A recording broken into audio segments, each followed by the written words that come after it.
मंडी में आयोजित पत्रकार वार्ता में कांग्रेस किसान सेल के प्रदेश सचिव दीपक पठानी ने कहा कि आने वाले चुनावों में अब कांग्रेस किसान सेल प्रदेश सरकार की किसान विरोधी नीतियों से घर घर जाकर किसानों को अवगत करवाएगा और जागरूक भी करेगा। कांग्रेस किसान सेल के प्रदेश सचिव दीपक पठानी ने कहा कि छत्तीसगढ़ में कांग्रेस ने धान की खरीद के लिए 2500 रुपए प्रति क्विंटल देने का वादा किया था और केंद्र सरकार की अड़चनों के बावजूद भी वहां लगातार किसानों को 2500 रुपए प्रति क्विंटल धान खरीद के लिए दिए जा रहे हैं। उन्होंने कहा कि कांग्रेस सरकार ने अन्य राज्य में जो वायदे किए हैं उन्हें पूरा किया है। कांग्रेस किसान सेल आने वाले चुनावों में प्रदेश सरकार की किसान विरोधी नीतियों से घर घर जाकर किसानों को अवगत करवाएगा और उन्हें जागरूक करेगा। सरकार है, इसमें जो है धान के मूल्य पे हमने 2500 रुपए, कांग्रेस पार्टी ने 2500 रुपए पर क्विंटल के लिए उनको बोला हुआ था, तो उनको 2500 रुपए पर क्विंटल ही उनसे जो है धान की खरीद की। उसी हिसाब से आज का जो समर्थन, आज का जो मूल्य है, किसान आज भी खेत में जाता है तो कितनी उसको मेहनत करनी पड़ती है, तो जिस हिसाब से ये जो मूल्य है उनको उतना नहीं मिल पाता है। हम आगे कोशिश करेंगे, आगे किसानों के बीच में जाएंगे, ये कोशिश करेंगे कि उनको जितना भी उनका जो मेहनत आना है, जो उनकी जो मेहनत है, कम से कम वो तो उनको मिले। तो मेरा आमजन, मेरे कांग्रेस भाइयों से और आम जनता से यही मेरा निवेदन है कि कृपया इनकी बातों में ना आए। ये जो सरकार है जन विरोधी सरकार है, आप लोगों को बिल्कुल इकट्ठा होके, हम सभी भाइयों को इकट्ठा लेके चल के जो है हमने कांग्रेस पार्टी को जिताना है और हिमाचल प्रदेश में अपना वर्चस्व स्थापित करना है। वहीं हर्ष महाजन द्वारा पार्टी छोड़ने पर प्रतिक्रिया देते हुए कांग्रेस किसान सेल के प्रदेश सचिव ने इसे छोटी मोटी घटना बताया। उन्होंने कहा कि हर्ष महाजन कांग्रेस में आने से पहले भी अन्य दल में रह चुके हैं और उनके जाने से कांग्रेस पार्टी को कोई नुकसान नहीं है। हर्ष महाजन जी जो है हमारे कांग्रेस पार्टी छोड़ के गए, तो इन्होंने इतना मुद्दा बना दिया कि अब हर्ष महाजन जी की भी वो आई कि हम जो है बीजेपी की सरकार हर्ष महाजन जी के माध्यम से। ठीक है, अगर वो इतने बड़े नेता हैं, हम उनका मान सम्मान करते थे पूरी उम्र। वो पहले वो किसी और के साथ रहे, उसके बाद वो हमारे हॉली लॉज में आए, राजा वीरभद्र जी के साथ रहे, रानी साहिबा के साथ रहे, विक्रमादित्य जी के साथ रहे। आज की डेट में उनका इस तरह से जाना, मुझे नहीं लगता कि कांग्रेस पार्टी को कोई नुकसान है, तो हम इसको छोटे मोटे ही बोल सकते हैं। शुक्रवार को मंडी के विपाशा सदन में हिमाचल प्रदेश अराजपत्रित कर्मचारी महासंघ द्वारा मुख्यमंत्री की एक शाम मंडी के कर्मचारियों के नाम कार्यक्रम का आयोजन किया जा रहा है।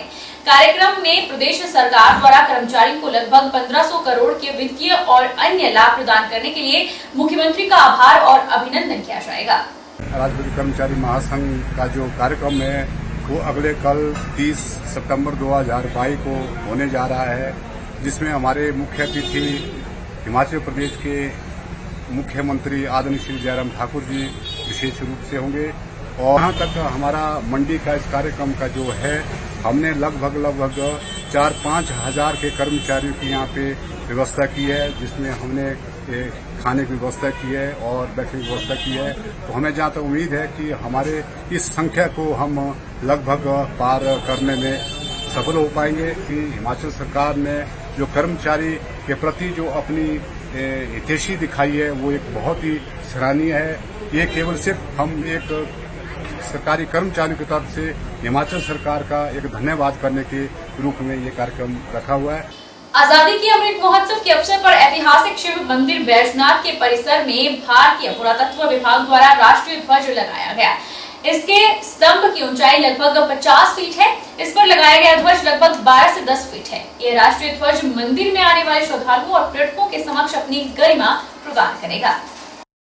बैजनाथ के ऐतिहासिक शिव मंदिर परिसर में पुरातत्व विभाग ने 50 फुट ऊंचा तिरंगा स्थापित किया। इस ध्वज की सुंदरता के लिए इसके स्तंभ के पास क्षेत्र पर सीढ़ियां बनाकर उन पर ग्रेनाइट लगाया जाएगा। यह ध्वज दिन रात लहराता रहेगा और रात को इसकी सुंदरता बढ़ाने के लिए 2 फ्लड लाइट लगाई जा रही हैं। पुरातत्व विभाग द्वारा प्रदेश में लगाया गया तीसरा राष्ट्रीय ध्वज है।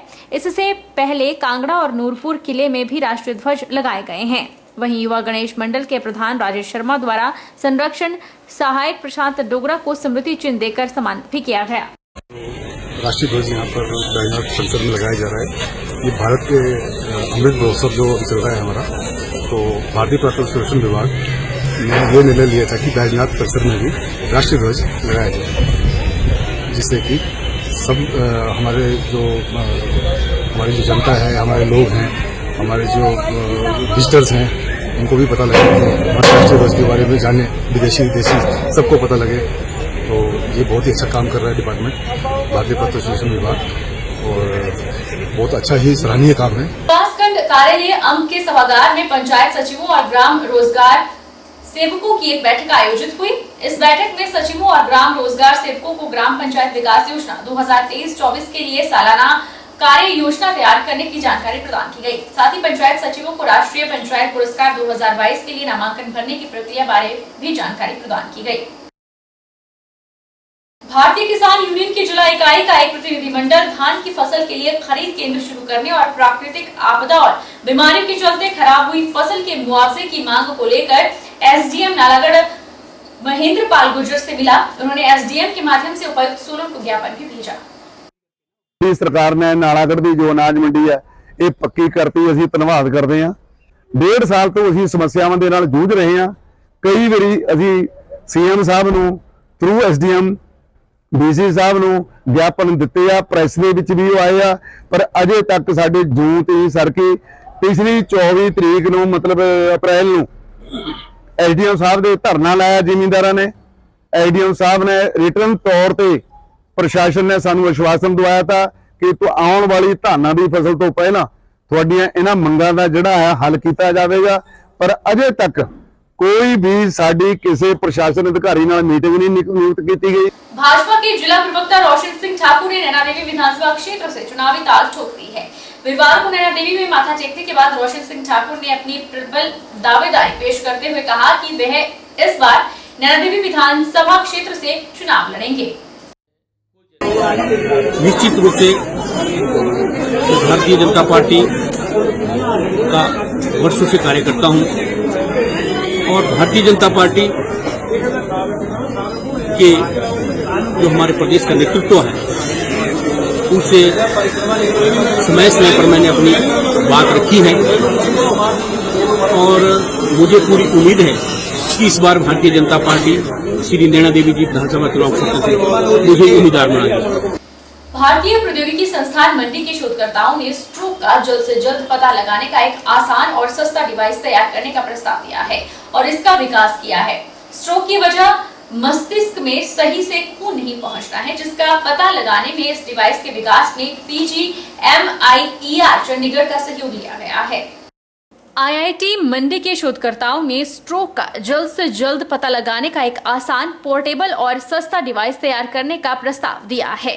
शोध के बारे में आईआईटी मंडी के associate professor doctor Shubhajit Roy Chowdhury ने बताया कि हमारा प्रयास जहां मरीज है वहीं इस्केमिक स्ट्रोक की सटीक जांच के लिए सस्ता डिवाइस तैयार करना है। खासकर गांव देहात में मरीजों को इसका बहुत लाभ होगा। उन्होंने कहा कि साधनहीन और दूरदराज के पिछड़े क्षेत्रों में समय से निदान मिलेगा।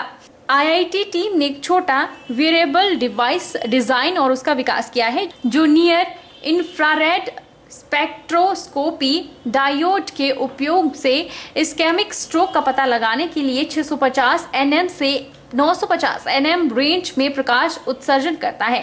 यह प्रकाश खून के रंगीन घटकों जैसे हीमोग्लोबिन से प्रतिक्रिया करता है और खून के विशेष लक्षणों को सामने रखता है, जैसे संबंधित हिस्से में ऑक्सीजन सैचुरेशन, ऑक्सीजन उपयोग और खून की मात्रा का सूचक है।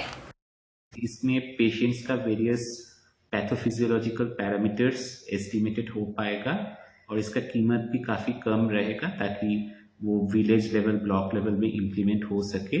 यहाँ पे हम लोग near infrared spectroscopy as a modality use कर रहा हूँ। इस रिसर्च में हम इस्केमिक स्ट्रोक डिटेक्ट कर रहा हूँ eight the point of care, ताकि पेशेंट जब स्ट्रोक होता है तो पहले 3 जो आवर्स होता है वो बहुत महत्वपूर्ण होता है, तो उस 3 घंटे के अंदर डिटेक्ट करके फर्स्ट एड मेडिसिन अप्लाई करना बहुत ज़रूरी है। और यहाँ पे तो हमारा देश में MRI CT स्कैन का अवेलेबिलिटी बहुत कम है, रिमोट रूरल एरियाज में मिलने का भी बहुत डिफिकल्ट होता है। तो यहाँ पे क्या कर सकते हैं, अगर ये जो लो कॉस्ट डिवाइसेस है वो अगर विलेज लेवल, ब्लॉक लेवल में इम्प्लीमेंट कर सकते हैं तो पीपल कैन यूज इट। और इसमें हम at at the point of care diagnose करके बता पाएंगे कि इस्केमिक स्ट्रोक हुआ या नहीं, और उसके बाद मेडिसिन अप्लाई करके पेशेंट को रिहैबिलिटेशन का प्रोसेस काफी आसानी हो जाएगा। शक्तिपीठ ज्वालामुखी मंदिर में अश्विनी नवरात्रों के चौथे दिन बाहरी राज्यों से आए हजारों श्रद्धालुओं ने लाइनों में लगकर मां ज्वाला की ज्योतियों के दर्शन किए और जयकारे लगाए। हरियाणा से आए हुए श्रद्धालु अपने गांव से ही नंगे पांव माता की पूरी यात्रा करके नैना देवी पहुंचे। पुजारी अविनेंद्र शर्मा ने बताया कि ज्वालामुखी मंदिर में अश्विन नवरात्रों के चौथे दिन माता कुष्मांडा के रूप में मां ज्वाला का पूजन किया गया और आज के दिन हरियाणा से आए हुए हजारों श्रद्धालु लाइनों में लगकर मां ज्वाला के दर्शन कर रहे हैं। और ये श्रद्धालु हर साल नवरात्रों में चौथे नवरात्रे पर ही ज्वाला मां के दर्शन करते हैं और श्रद्धालु अपने घर से ही नंगे पांव यात्रा करते हैं और पूरे नवरात्र में फलाहार लेते हैं और नवरात्रों में साबुन तेल का इस्तेमाल नहीं करते। महामाई ज्वाला जी के चरणों में चौथे नवरात्रे की सबको बहुत बहुत बधाई।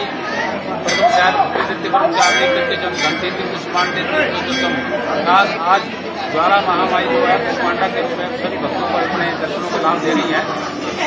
चौथा नवरात्रा हमारे विशेष कर यूपी और हरियाणा वाले लोग जो विशेष आते हैं, ये चौथ का जो माता जी के यहाँ हाजिरी लगाते हैं और यहाँ पर रुकते हैं, रात को सुबह करते हैं। आज चौथा दिन है नवरात्रों का, आज हम दर्शन करने के लिए आए थे। प्रशासन का इंतजाम बहुत अच्छा है और बहुत अच्छे से दर्शन हो रहे हैं। जय माता। नगर से चौथे नवरात्रे पर माता रानी ज्वाला जी के दर्शन करने के लिए पहुंचा, जबकि रश होने के बावजूद भी बहुत अच्छी व्यवस्था यहाँ पर मंदिर द्वारा की गई है और दर्शन करके बहुत अच्छा लगा और मन बहुत प्रसन्न हुआ। तहसील लड़भड़ोल क्षेत्र की ग्राम पंचायत भड़ोल के गांव नागरखोला में युवक की आत्महत्या मामले में सुनवाई न होने पर दोबारा परिजनों सहित स्थानीय लोगों ने पुलिस प्रशासन के खिलाफ जमकर नारेबाजी की और बाजार में रोष रैली निकाली। इस दौरान पुलिस कर्मियों और महिलाओं में बहसबाजी भी हुई और जाम की स्थिति भी पैदा हुई। मंडी जिला के उपमंडल जोगिंदरनगर के तहसील लड़भड़ोल क्षेत्र की ग्राम पंचायत भड़ोल के गांव नागरखोला में कुछ दिन पहले एक युवक ने अपने घर में रस्सी से फंदा लगाकर आत्महत्या कर ली थी, जिस पर युवक के परिजनों ने युवक की हत्या की आशंका जताई थी और रोष रैली निकालकर लड़भड़ोल तहसीलदार को मामले की जांच को लेकर एक ज्ञापन भी सौंपा था। इस मामले की सुनवाई न होने पर आज दोबारा परिजनों सहित स्थानीय लोगों ने पुलिस प्रशासन के खिलाफ जमकर नारेबाजी की और बाजार में रोष रैली भी निकाली, जिसमें उन्होंने युवक की आत्महत्या की आशंका जताते हुए मामले की उच्च स्तरीय जांच की मांग भी उठाई। वहीं रैली के दौरान पुलिसकर्मी और महिला में बहसबाजी भी हुई और जाम की स्थिति भी पैदा हुई। वहीं एसपी मंडी शालिनी अग्निहोत्री ने बताया कि जब यह मामला पेश आया था तब पुलिस को सुसाइड नोट भी बरामद हुआ था और परिजनों के बयान भी लिए गए थे। उन्होंने किसी तरह का शक नहीं बताया, लेकिन अब परिजन मांग कर रहे हैं कि जिनसे युवक की ज्यादा बातचीत हुई थी उनसे पूछताछ की जाए। एसपी ने कहा कि मामले की छानबीन डीएसपी पद्धर कर रहे हैं और उन्हें हर पहलू को ध्यान में रखकर छानबीन करने के निर्देश दिए गए हैं। उन्होंने कहा कि अभी मामले में एफएसएल की रिपोर्ट आनी बाकी है। जिस समय ये डेड बॉडी मिली थी उस समय परिजनों के स्टेटमेंट्स और उनके बयान भी रिकॉर्ड किए गए थे और किसी प्रकार का कोई इशू उन्होंने नहीं बताया था। सीडीआर एनालिसिस पे कुछ लोगों के साथ मृतक की जो है फ्रीक्वेंट बातचीत हुई, जिसको लेके परिजन जो है वो अपने डाउट्स कुछ उन्होंने शेयर किए और आज इस तरह की एक डट्टा भी सामने आई है, जिसमें परिजनों का ये मानना है कि जिनसे ज्यादा बातचीत है उनसे जो है पुलिस पूछताछ करे, उनको एंगेज करे। तो इस मामले में डीएसपी पद्धर लोकेंद्र जी को ये डायरेक्शंस मेरे द्वारा दी गई हैं कि वे खुद मौके पर जाएं और जो भी परिजनों के मन में संशय है या और अन्य जो एविडेंसेज है आस पड़ोस से हमें जो गैदर होंगे हम उस पर कार्रवाई करेंगे। अभी एफएसएल की रिपोर्ट आने बची है, तो मैंने ये भी उनको डायरेक्शंस दिए हैं कि वे ऐसे एफएसएल की रिपोर्ट उनके ऑफिस से टाइप करके जल्दी लेने की कोशिश करें ताकि पूरा मैटर जो है वो क्लियरली साफ हो। रुकेंगे छोटे से ब्रेक के लिए, ब्रेक के बाद फौरन लौटेंगे। आप बने रहिए हमारे साथ।